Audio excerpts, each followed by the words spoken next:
ficar antenados hoje na arte mais uma vez? Bem, hoje nós iremos falar da arte enquanto sua expressão libertadora, até porque a arte é liberdade.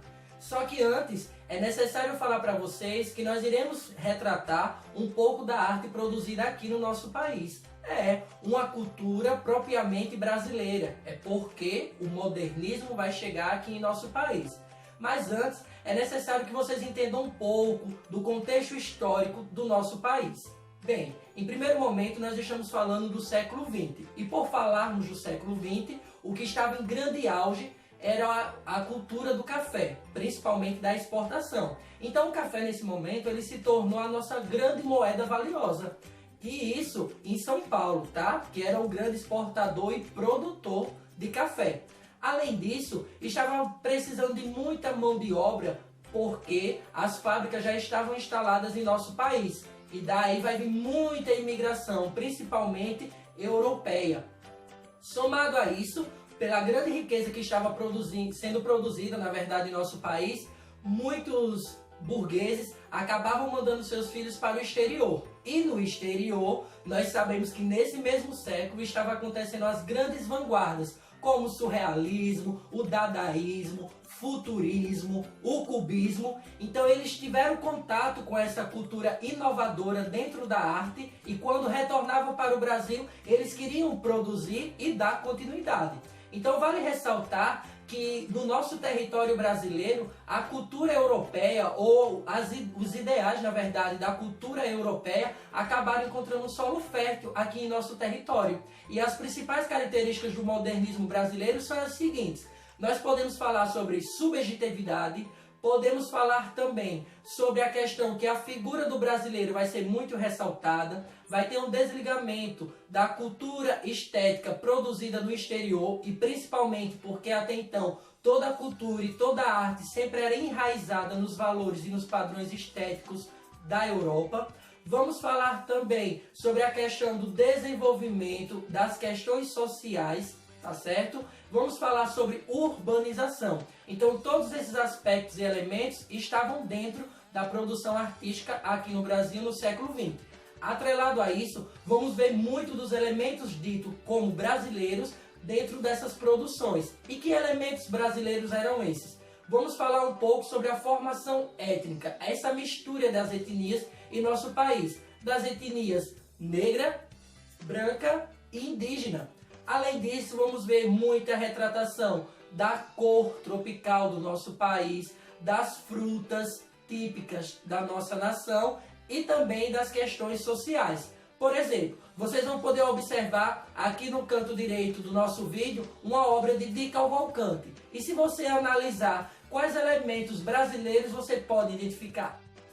Agora vem a pergunta intrigante. Como surgiu o modernismo no Brasil? Bem, eu já falei que a elite que dominava o café, a elite cafeeira, era a paulista. Consequentemente, era uma sociedade muito conservadora. Por isso, eles acabavam apenas consumindo todas as produções artísticas e valorizando a arte que era produzida no exterior, principalmente aquelas que vinham de Paris e de outras cidades da Europa. Mas vai ter dois eventos aqui em nosso país que vai marcar a chegada da arte moderna. O primeiro veio com Lazar Segal, em 1913. Ele era estrangeiro, se apaixonou tanto pela nossa nação que acabou se tornando brasileiro, ele se naturalizou e em suas obras ele vai colocar aqueles elementos que eu falei a vocês, os elementos brasileiros. Como quais, professor? Bem, sobre mulata, as nossas frutas típicas, os marinheiros, o povo, e além disso ele organiza sua primeira exposição de arte moderna, foi a primeira que aconteceu aqui no nosso país com esse novo caráter e que foi muito valorizada pela elite conservadora. Não rejeitaram, não criticaram e aceitaram de braços abertos com um sorriso no rosto. Principalmente ele quando expôs, ele fez essa exposição, contou com 52 obras. Dentro disso, como a cultura, como a produção artística dele foi bem aceita, em 1917 vai ter uma outra exposição, só que agora com Anita Malfatti. Só que o olhar que foi despertado para suas obras de valorização e de reconhecimento foi por um grupo de vanguardistas aqui do nosso país, Contudo, a elite brasileira, paulistana, não apoiou. Olharam e disseram assim: uma mulher produzindo arte brasileira não dá certo. Não reconheceram, criticaram, e uma das críticas mais ferrenhas que acabou sendo recebida por Anitta Malfatti veio de Monteiro Lobato. Isso mesmo, ele era um dos principais representantes dessa cultura tradicional produzida aqui no nosso país. Vale a pena ressaltar que, apesar de querer se produzir um fazer artístico diferente ou até mesmo mais nacional, desvinculado das vanguardas europeias, as obras de Lázaro Segall eram muito inspiradas pelo impressionismo, enquanto a de Anitta Malfatti era voltada mais para temas expressionistas, tá ok? Com todas as críticas que Anitta Malfatti estava recebendo, ela pensou, juntamente com um grupo de vanguardistas que trouxeram total apoio para sua exposição, organizar uma semana de arte moderna, e isso aconteceu em 1922 no Teatro Municipal em São Paulo. Vale ressaltar que em 1822 o Brasil se tornou independente de Portugal e em 1922, no centenário da independência política, foi necessário promover uma independência artística, uma liberdade de expressão. Era necessário criar uma identidade nacional brasileira, até porque todas as influências que o Brasil tinha até o século XX ainda estavam enraizadas no romantismo do século XIX. Então, dentro desse grupo de artistas que trouxeram esse novo caráter para a arte, ou na verdade instauraram, trouxeram a inovação da arte moderna para a nossa nação, compunha as artes visuais: Anitta Malfatti, Tarsila do Amaral, Di Cavalcanti, Cândido Portinari. Na música nós temos o Heitor Villa-Lobos. Dentro da literatura nós temos os Andrade, que eram quem? Carlos Drummond de Andrade, Mário de Andrade, Oswald de Andrade e Manuel Bandeira. Então, dentro de tudo isso que nós estamos falando, eles foram aqueles que vieram à frente. Deu para vocês entenderem um pouco a respeito da Sam? Eu sei que vocês podem ter falado de alguém ou gostam de falar de alguém, mas eu quero que vocês entendam um pouco do que nós estamos falando. Sam é a Semana de Arte Moderna. Então, toda a provocação que ela trouxe para a sociedade, principalmente porque existia uma grande crítica nacional dentro das obras que Anitta Malfatti acabou produzindo. E apesar de Tarsila do Amaral não ter participado diretamente, porque ela estava na Europa e ela só chegou meses depois, suas obras se tornaram tão importantes quanto se ela tivesse participado. E os artistas que também não tiveram suas obras divulgadas nesse evento acabaram sendo influenciados ou sendo inspirados para produzir obras libertadoras, expressando o caráter libertador, a expressão artística que o Brasil, dentro de todas as suas composições, poderia alcançar total autonomia para dar esse caráter de produção. Em tão pouco tempo, o modernismo acabou ganhando uma grande relevância e um grande reconhecimento em várias cidades do nosso país e também em grupos e movimentos, como por exemplo o Pau Brasil, o Verde Amarelismo e no grupo conhecido aqui como Santa Helena. Então deu para vocês perceberem que a inspiração não foi um fogo momentâneo da arte moderna dentro do Teatro Municipal, mas que também ela alcançou todas as outras ramificações e até os artistas que não participaram diretamente na exposição de suas obras nesse grande evento, eles acabaram produzindo sim, dentro da inspiração de que a arte é libertadora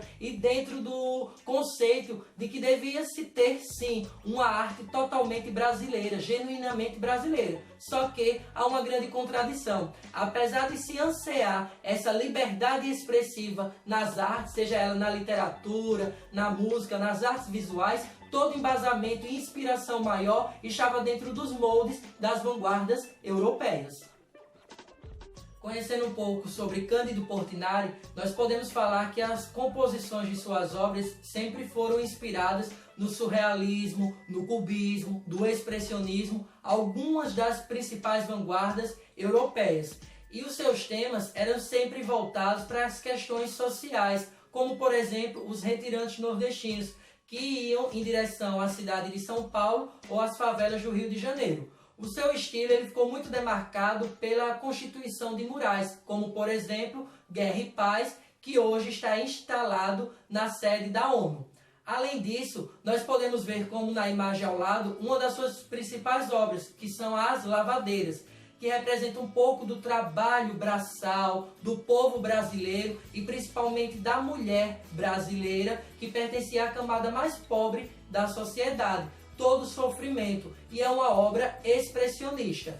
Além disso, nós temos um pernambucano muito conhecido que foi Cícero Dias. Ele também trabalhou as suas obras voltadas para uma das vanguardas europeias, só que sendo o surrealismo. Ele trabalhava muito a questão das brincadeiras de criança, dos sonhos, das cores tropicais, do povo brasileiro. Em 1940 ele vai se aproximar um pouco a partir do estilo abstrato, geométrico, ou seja, do abstracionismo geométrico. E ele vai produzir tais obras que vai ser um marco aqui em nosso país, como pioneiro a instaurar aqui na nossa cultura esse estilo de produção artística.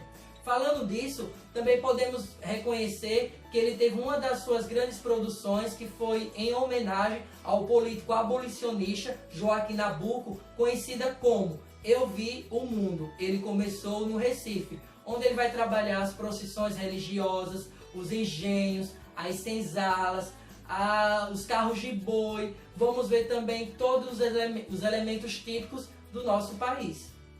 Dentro da escultura brasileira, nós temos como principal ícone representante Brecheret. Ele foi responsável e expôs na Semana de Arte Moderna 12 de suas obras. Só que ao longo de toda a sua carreira ele produziu muitas outras que fazem alusão e referência do modernismo na escultura. O seu estilo de produção ele tem características do abstracionismo e da arte indígena. Além disso, em 1953 foi inaugurado um dos monumentos mais importantes da cidade de São Paulo e que também marca a arte moderna no nosso país, que foi o Monumento às Bandeiras, que possui 37 figuras.